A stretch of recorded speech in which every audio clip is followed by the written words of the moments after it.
Bienvenue à l'émission Les Petits Frères. Alors, cette émission qui nous parle de cet organisme qui aide nos vieux amis à ne pas se sentir seuls et à passer de bons moments avec des bénévoles. Et aujourd'hui, nous allons parler beaucoup de la structure de cet organisme au Québec.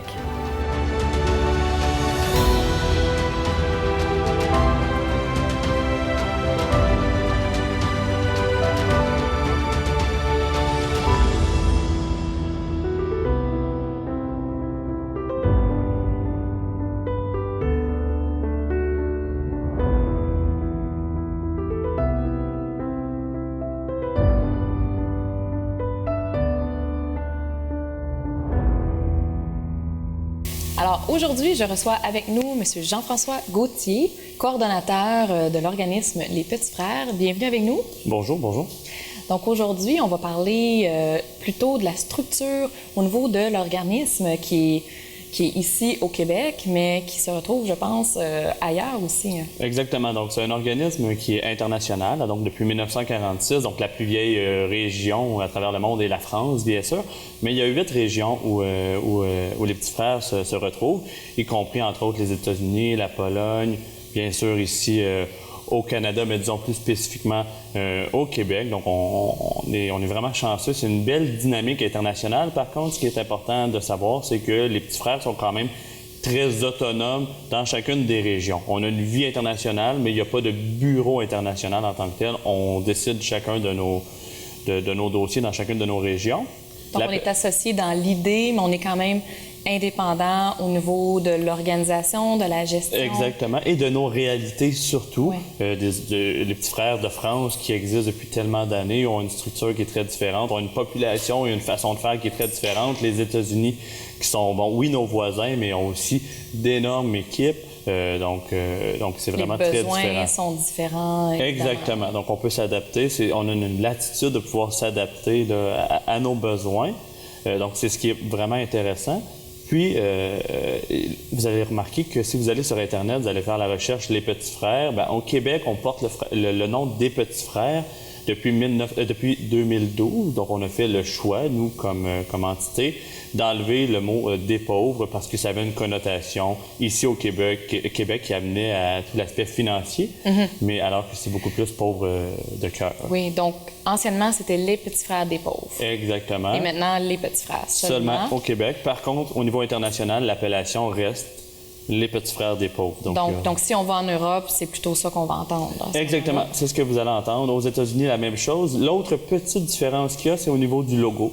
Donc ici au Québec, comme dans les 7 autres régions, on a un logo qui est donc deux maillots d'une même chaîne ouverte, donc qui représente vraiment l'union entre le bénévole et le vieil ami. Par contre, aux États-Unis, les chaînes faisaient beaucoup plus référence à l'esclavage, donc dans toute leur histoire. Donc, il y a un changement qui s'est fait, il y a une demande qui a été faite, et maintenant, ce sont des fleurs, donc des roses qui représentent la paix. Donc, du côté des États-Unis. Donc, il y a ces deux petites différences-là, si on veut, dans nos régions. C'est intéressant de voir, justement, selon l'histoire de chaque pays ou de chaque région, on doit s'adapter, on doit faire des changements là, pour répondre aux attentes et aux besoins. Tout à fait, tout à fait. Donc, voici la réalité au niveau international. On peut être fiers ici au Québec parce que le président du regroupement international, M. Pierre Asselin, est ici et du Québec. Donc, on a une belle représentation au niveau du Québec à l'international. Ça s'est passé comment de passer de l'Europe, parce que ça a commencé bien avant nous, donc ça s'est passé comment de venir au Québec? Bien, ici, on est installé au Québec depuis 1962.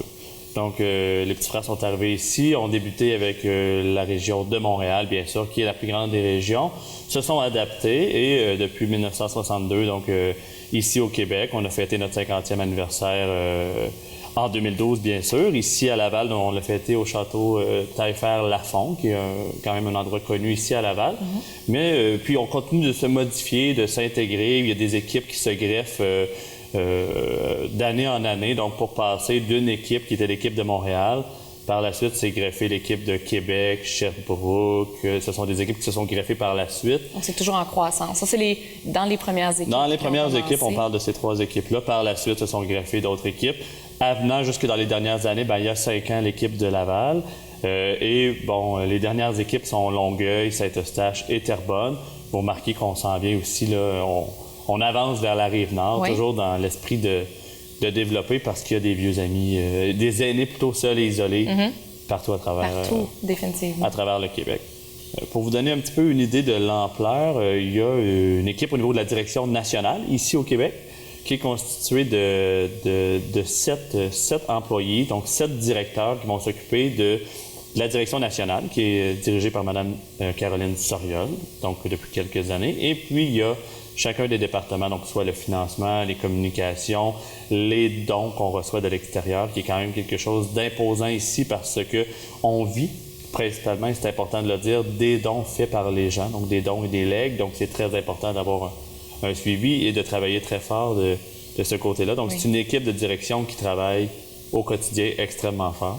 Est-ce que les dons viennent plutôt du Québec ou de l'international? Du Québec, tout à fait. Il y a des campagnes qui sont faites là, à chaque année, que ce soit directement auprès de nos bénévoles ou bien à l'externe auprès d'entreprises qui peuvent verser des dons plus significatifs, si on veut, mais c'est très important pour nous de rester connectés avec ces gens-là qui nous font des dons donc, à chaque année parce que nos vieux amis réussissent à avoir tous ces services-là grâce aux dons qui sont faits par la population et par les entreprises, principalement du Québec. Oui, parce que comme on l'a mentionné dans les émissions précédentes, les vieux amis ne déboursent pas pour ces services-là. Donc, tout à fait. Mais c'est quand même pas gratuit quelque part, dans le sens où il faut de l'argent pour que ça puisse se réaliser. Là. Exactement. Donc, il y a des sommes considérables, mais oui, tout à fait. Donc, nos donateurs sont très précieux.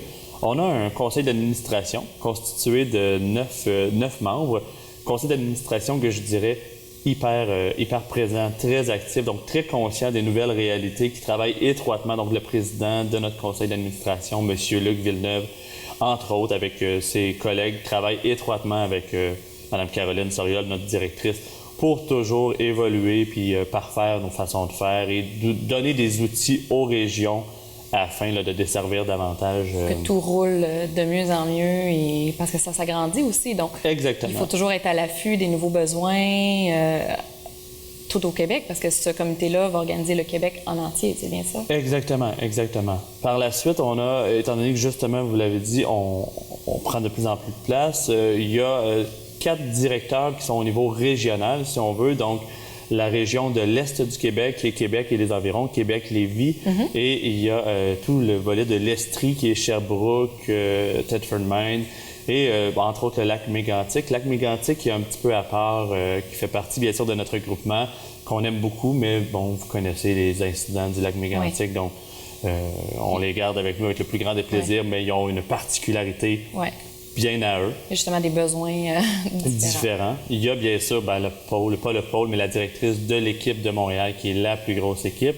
Et il y a aussi une équipe de direction particulière à la maison Juliette Huot, qui est notre maison d'été à Okra, qui roule à un rythme effréné. Donc, ça a pris une direction là, simplement pour les séjours. Malgré que cette maison-là soit active beaucoup plus l'été, il y a quand même des gens qui sont vraiment affiliés à cette région-là seulement parce que c'est... Tout à fait. On parle de 6 mois. C'est une grosse organisation, oui, c'est ça. Là. C'est majeur comme activité. Là. Exactement. On a une autre maison d'été, juste si vous me permettez de faire un lien, qui est jeudi d'été, mais bien sûr, nos vieux amis peuvent en bénéficier à l'année s'ils le désirent, là, mais qui est le lac Saint-Joseph, donc dans la région de Québec, pour permettre à nos vieux amis qui sont de cette région-là de pouvoir avoir des vacances aussi. Mais les 2 maisons sont ouvertes là, pour l'ensemble de nos vieux amis.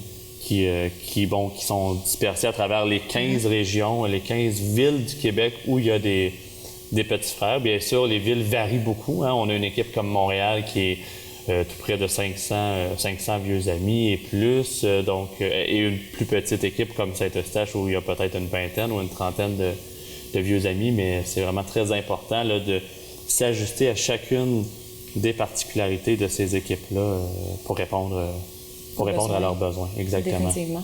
Donc, il y a des gens quand même de l'extérieur qui vont, par exemple, c'est pas seulement les gens de la région de Montréal qui vont aller à Oka, par exemple. Non, exactement. Puis, même chose pour le lac Saint-Joseph. Donc, des gens d'ici peuvent y aller.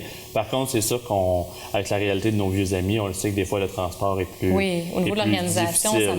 ça demande un petit peu plus. Là. Exactement, mais tout est ouvert à tout le monde. Tout est possible. Exactement. Puis, on favorise aussi les échanges entre les régions. On a la chance, nous, ici, si je peux parler de Laval, d'être très près de Terrebonne, Saint-Eustache, voire même Longueuil. On a des similitudes au niveau des grosseurs d'équipe, donc c'est très intéressant de pouvoir se regrouper là, puis faire des activités ensemble.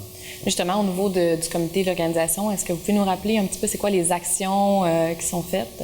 Bien sûr, juste rappeler par contre que les actions sont beaucoup supervisées par le comité de coordination qui me donne un énorme coup de main, mais on va parler dans un premier temps du jumelage. Actuellement, le jumelage représente 67 % de nos vieux amis, donc on trouve ça intéressant de voir que le nombre grandit. Il y a une augmentation de 10 % dans le nombre des vieux amis des bénévoles jumelés, donc c'est très important. Bon, on l'a déjà fait la nomenclature, mais il y a les visites à l'hôpital qui sont très importantes, l'accompagnement en fin de vie. Il y a 2 programmes qui sont très présents et qui aident beaucoup nos vieux amis. On parle du programme Rêve d'aîné, qui va permettre à nos vieux amis de réaliser un rêve qu'ils ont, qui peut passer d'une croisière bien sûr d'une croisière, ça peut être ici à Montréal avec un souper, à un simple visionnement de film au cinéma parce que le vieil ami n'a pas eu la chance de sortir de son appartement depuis plusieurs années. Ça fait une grosse différence. Ça fait une énorme différence. Et il y a le programme Mieux-être qui permet de donner un coup de main ponctuel si un vieil ami n'a pas les ressources financières, par exemple, pour l'achat d'un appareil auditif ou d'une marchette ou d'un déambulateur. Donc, d'être plus présent dans le quotidien. Il y a plein d'autres endroits où on agit, mais je vous dirais que c'est pas mal les principaux endroits. Là. Donc, vraiment, ces besoins-là qui sont grands pour les aînés, donc ils peuvent compter sur vous parfois pour un coup de main quand même pour en bénéficier. Exactement. Je trouve ça vraiment intéressant d'avoir fait le tour un petit peu de cette organisation-là. Merci beaucoup de nous avoir donné plus de détails. Bien, merci à vous.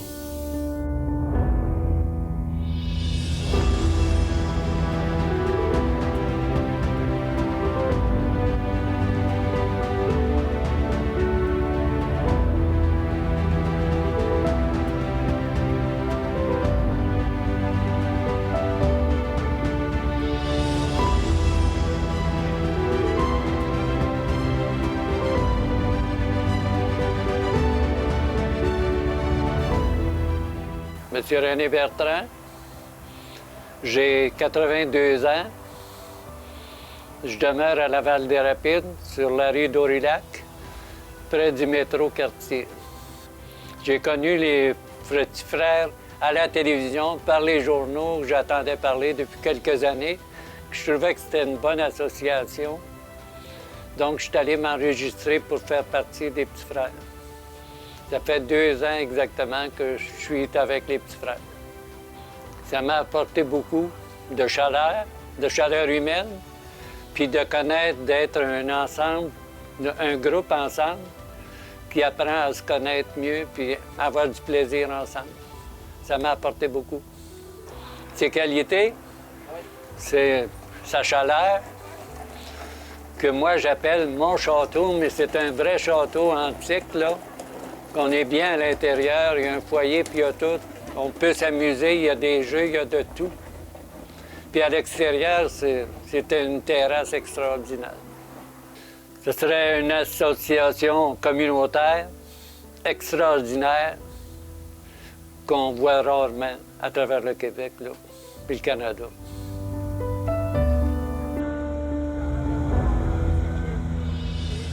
Doris Pelletier. J'ai 81 ans. J'habite sur le boulevard Laval, à Laval-des-Rapides. Bien, j'allais à la place des aînés et puis j'ai rencontré quelqu'un que je connaissais, une compagne. Puis elle faisait partie des Petits Frères de Laval. Et justement, j'ai commencé, je me suis informée. Puis je suis bien fière d'être avec les Petits Frères de Laval. Ça fait 1 an que je suis avec les Petits Frères de Laval. Ça m'apporte de la joie. Je suis une personne qui habite seule et je suis très isolée. Je me sens bien avec les Petits Frères de Laval. Des bénévoles s'occupent bien de nous. Puis vraiment, ça m'apporte beaucoup. La maison de vacances de Juliette Huot, c'est merveilleux. On est en pleine nature. C'est bien paysagé, c'est très bien. Moi, j'ai déjà fait beaucoup de voyages, puis je suis mieux avec les Petits Frères de Laval parce que nous avons des bénévoles qui s'occupent de nous. On n'a même pas à lever le petit doigt. Vraiment, on est choyés. Je me sens très bien avec les Petits Frères de Laval. Les Petits Frères de Laval, c'est des bénévoles qui se donnent à 100%. Vraiment, là, aujourd'hui, je réalise beaucoup que sans les Petits Frères de Laval, ma vie à moi serait moins belle. Et j'en remercie beaucoup tous celles et ceux qui s'occupent des Petits Frères de Laval, qui sont bénévoles. Vraiment, c'est une association. Vraiment, là, moi, je me sens très heureuse quand je suis avec eux autres.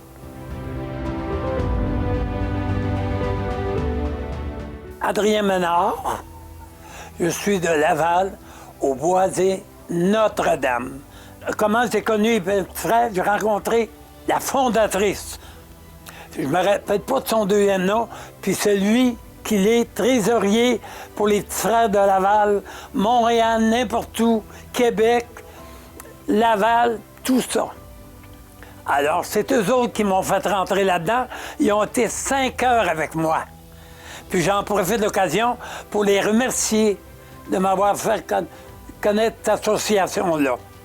Puis je trouve que c'est une des meilleures associations qu'on a au Québec.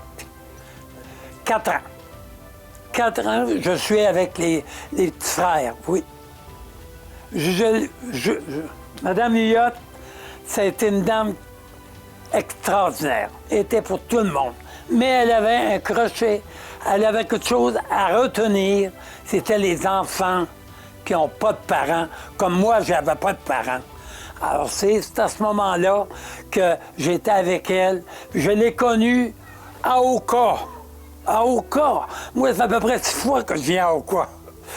Puis j'adore ça. Puis je profite de l'occasion pour tout remercier les bénévoles, que ce soit Montréal, Québec, Laval, tous les bénévoles des Petits Frères de Laval font un travail extraordinaire. Bon, en mon mot, c'est de nous réunir, parce que beaucoup de monde, beaucoup de gens comme moi, on est tout seul. Comprenez-vous? Alors, à ce moment-là, c'est que moi, quand on m'a demandé de faire partie des Petits Frères, c'était parce que je voyais la chaleur de ceux qui s'en occupent. Je m'appelle Françoise Robin et je viens de France, je viens de Nancy, de la Lorraine. Donc j'ai choisi il y a 10 ans les Petits Frères un peu par hasard, mais toutefois j'aime toujours bien être en compagnie avec des personnes plus âgées que moi, on pourra dire. Alors en fait j'ai répondu à une demande de bénévolat et j'ai déjà fait des séjours dans les maisons françaises des Petits Frères et donc ça m'intéressait beaucoup de venir dans cette maison à Oka. Ça m'a plu beaucoup de postuler. Je fais du bénévolat classique, c'est-à-dire l'accompagnement des personnes et aussi le service au repas, mais c'est surtout l'accompagnement des personnes, un peu d'animation et là j'aide à la cuisine. En fait, on est tellement bien ensemble à échanger, ce sont les échanges et aussi trouver toutes les ressources que ces personnes ont. C'est important et ces ressources, on les découvre ensemble dans les activités ou simplement dans la convivialité et dans les sorties. Alors, les Petits Frères, c'est une association reconnue d'utilité publique qui permet à des personnes qui le demandent d'être accueillies ou accompagnées. Voilà, ce sont elles qui le demandent, mais le principal critère, c'est l'isolement. C'est-à-dire qu'il y a beaucoup de personnes qui sont isolées dans leur vieillesse et donc elles peuvent nous demander à ce qu'on les accompagne, à ce qu'on les accueille, qu'on les emmène en vacances. Et c'est très important pour elles et pour les échanges que nous avons ensemble, c'est aussi important, très important pour nous bénévoles.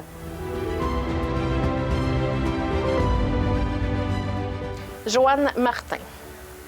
J'ai décidé de m'impliquer au niveau de la maison de vacances à Oka pour la proximité, pour l'intimité que nous vivons avec les vieux amis chez nous. permettant de vivre ça nous permet de vivre 5 jours avec eux. Alors, on devient très près d'eux. On les côtoie 24 heures sur 24 pendant 5 jours. Donc, on développe très intensément des liens avec eux, un petit peu plus que seulement à l'occasion d'activités temporaires, par exemple. Un mot pour décrire les petits frères, famille, gratitude, bonheur, amour et surtout beaucoup de tendresse. Donc, à travers toute cette belle organisation-là, vous avez besoin, je suppose, de beaucoup de bénévoles pour que ça roule et ça doit évoluer, ces besoins-là, dans le temps. Oui, tout à fait. Vous voyez, on a tout près de 1800 bénévoles actuellement à travers le Québec.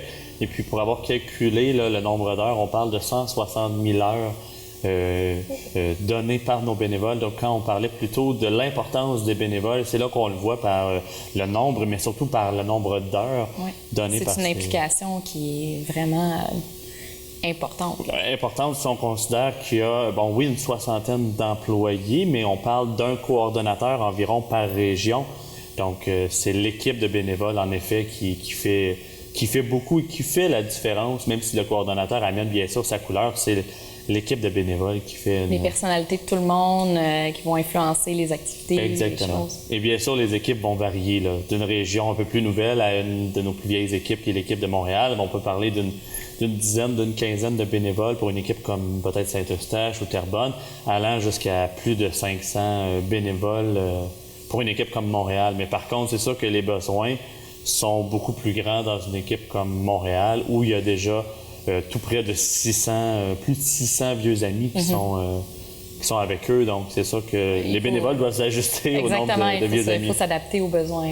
Exactement. Puis on parle quand même de tout près de 1300 vieux amis qui sont accompagnés tout au long de l'année, que ce soit dans un jumelage ou dans les différentes activités. Donc, 1300 à travers le Québec? Exactement, à travers le Québec. Puis, petite statistique que je trouve intéressante, on accompagne quand même 18 centenaires. Donc, on remarque que la population vieillit, mais on a 18 centenaires, dont 2 sœurs qui sont encore très actives, très en forme. Là, si je me 2 trompe sœurs, pas, donc on a une bonne génétique. Hein? Oui, 103, 105 ans. Là, donc, c'est vraiment particulier pour nous. Puis on en a une fierté, bien sûr. Et ici, à Laval, on va fêter là, au mois d'octobre une de nos vieilles amies qui va justement fêter ses 100 ans. Donc, c'est magnifique de voir que ce cheminement-là se fait justement si longtemps, là, sur une longue période, là, justement. Oui, ces gens-là, ils restent avec nous. Quand on dit qu'on devient vraiment leur famille, dans certains cas, ça peut être malheureusement pour 6 mois, mais dans d'autres cas, ça peut être pour 10, 15, 20 ans et plus. On a un jumelage qui n'est pas ici à Laval, mais quelque part au Québec, où le bénévole et la vieille amie sont jumelés depuis plus de 20 ans. Donc, c'est un jumelage qui dure et puis... ça fait des liens très forts. Exactement. C'est vraiment comme la famille. Exactement. Quand on demande notre 1 an d'engagement de jumelage, je pense qu'il n'y a pas un bénévole qui s'attend nécessairement à être jumelé avec la même personne pendant 10 ans et là, 20 ans. Donc, c'est vraiment intéressant. C'est des statistiques là, qui sont impressionnantes pour vrai. Bien sûr, on veut augmenter à chaque année, mais c'est intéressant. C'est toujours en croissance. Exactement, tout à fait. Puis on recherche encore toujours de plus en plus d'aide et de bénévoles. Bien sûr, quand on parle de centenaires, ça veut dire bien sûr que oui, je reparle souvent de la population qui vieillit, mais de besoins qui sont changeants. Ça fait des gens qui ont de la mobilité réduite, donc ça prend des bénévoles qui vont avoir peut-être éventuellement une certaine formation. Donc, quand on parle d'aller chercher de nouveaux bénévoles, c'est d'avoir des bénévoles qui sont aussi à l'aise à cohabiter ou à être en lien avec des vieux amis qui vont peut-être avoir des troubles d'Alzheimer ou des problèmes de santé mentale ou de déficience intellectuelle.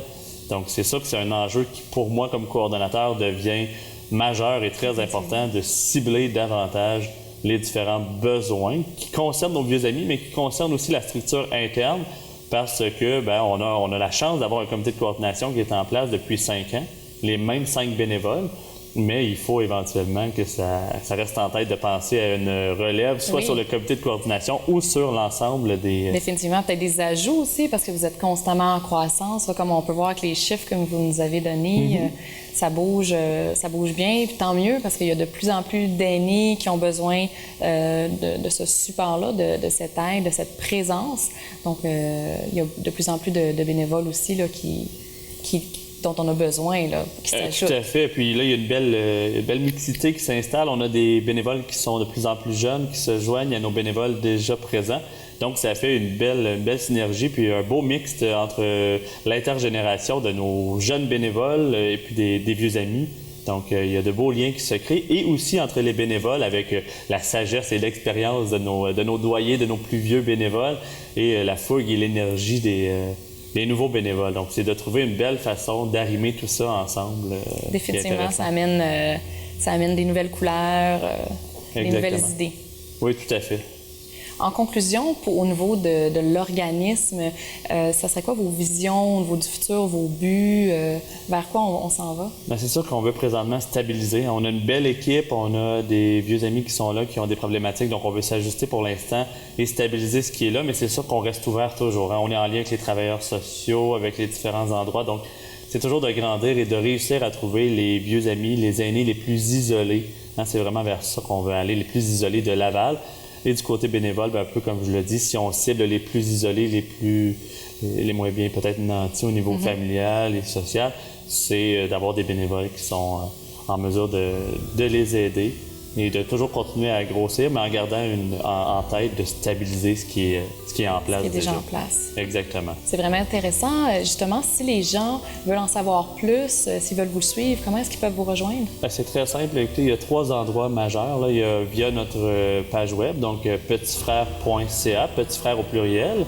Il y a la page nationale, bien sûr. Il suffit tout simplement d'écrire Laval à côté, puis vous allez aller directement sur notre page web à nous. Il y a le Facebook national, donc il n'y a pas de Facebook à Laval, mais si vous allez vous marquer les petits frères, vous allez avoir accès à notre page web. Et il y a directement à mon bureau, donc dans le 450-934-8955, juste à me téléphoner, ça va me faire plaisir. Dans la région de Laval. Dans la région de Laval. Parfait, merci beaucoup. Merci à vous.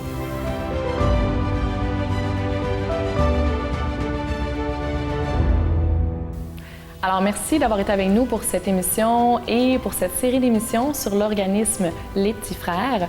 Si vous désirez plus d'informations ou si vous désirez voir les émissions précédentes, n'hésitez pas à aller sur notre site Internet dont l'adresse apparaît au bas de l'écran. Merci beaucoup.